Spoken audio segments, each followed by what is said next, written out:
Now, let me talk about the scheme of work. The scheme of work will give you some ideas about what this module is about. Scheme of work stands for scheme, that means the scheme of work. Okay, as the name suggests, the name of the module is called WI, Workplace Interaction. We call it WI, all right? We have altogether 26 hours.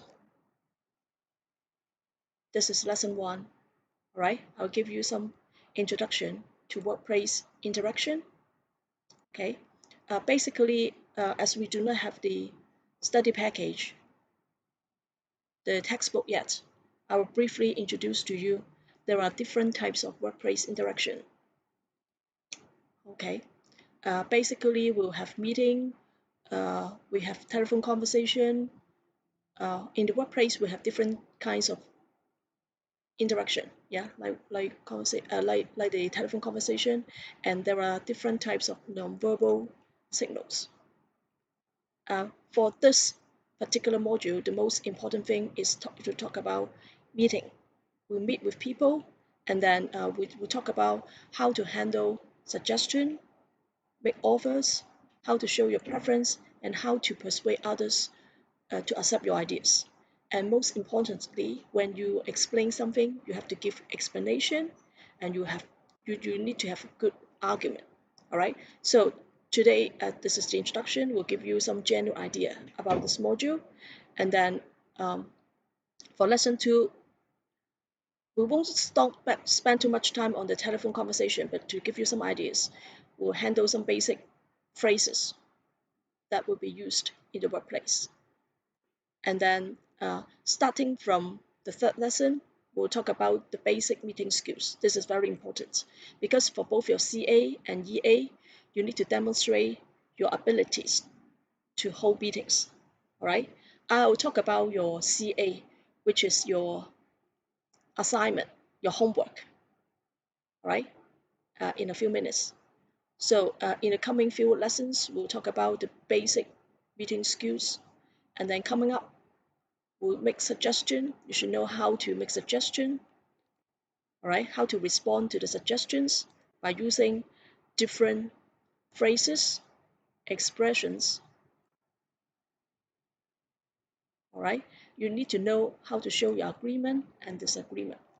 And then by lesson 6, you will learn about how to show your preferences.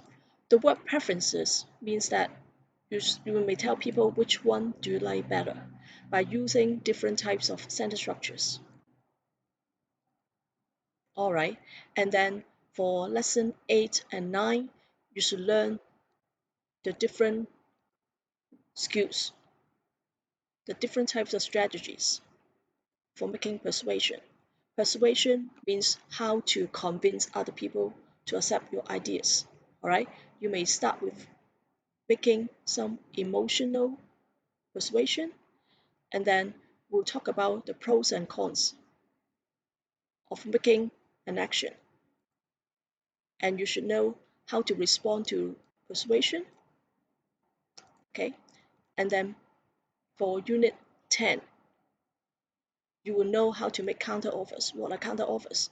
That means somebody may propose something to you, but you may not agree with his or her ideas. You may like to propose something else, right? And then for lesson 11, you should learn how to end a meeting. Before you end a meeting, you should summarize the key ideas and you should signal it. What does that mean? That means you will not stop immediately. Before you stop, you need to give some indication to your audience so that you know you are going to stop. All right. And for lesson 12, we'll talk about some. We'll give you some demonstration. All right. And I will want you to participate in the meetings. Basically, let's take a look at this is the for your in order to let me put it in this way. In order to pass this module, there are 3 components. The first part, as I mentioned to you just now, it is an assignment. All right. The deadline for submission will be lesson 7. What do you need to do? I will go through your assignment. The assignment question paper has been ready for you. All right. I'll talk about it later. So the assignment will account for 25% of your total marks. All right, you will be divided into groups of 3 or 4. All right, at this moment, probably I will draw the loss for you because we cannot meet face to face, I guess, until end of September. We need to do your grouping. Maybe in the coming lesson, I will tell you how you can be divided into groups of 3 or 4 students. All right, you need to perform a meeting. So we're going to go through the assignment quickly. And then don't worry about the online submission. It's just a backup plan. Just in case we cannot have face-to-face lesson, then we will have online submission. So at this stage, we're still quite optimistic that we can come to class. So the deadline for submission will be lesson 7. And then for the E8, it will be your last lesson, will be your E8. So as I mentioned just now, if there is no issue, no coronavirus which hinders our teaching, we will have the face-to-face assessment online. Your test, we call it the EA, end of module assessment, will account for 60% of the total marks. And then the third component will be the NLP, the Notional Learning Package. The deadline for submission will be November 21st. You need to do some online exercise on Moodle. So again, don't worry, I'll go through the Moodle with you.